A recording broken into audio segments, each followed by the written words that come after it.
Meeting na ang ato officers na ato water board, no? Nag-meeting na sila. Diyan na ila notice bagan or letter addressed to Prime Water, murag notice of termination. Diyan ay mga basihan sila dito kung uno'y reason why we are terminating Prime Water. Kay klaro karadyaw na katong nag-approve diyon na City Council, may mga questionable na mga provisions diyon na kontrata.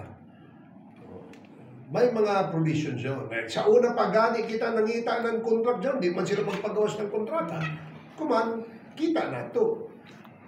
Sugod katong time na nag-take over sila, umay na itabo sa ato tubig, chocolate, iced tea. Diba? Ganahan na ba sila itong libertas ng iced tea?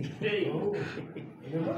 So, isa dyan sa kuan. So, kung dili ini ma-rectify, angay gadyon ma-terminate. Amo dyan na ako sa opinion. Although, I submit no, sa inin opinion sa ila board. Kaya sila may gadyon mag-determine. Kay kung dili kita satisfied sa serbisyo nila, kami labi na kami dito sa bukid, kay taga-bukid kami, di ba?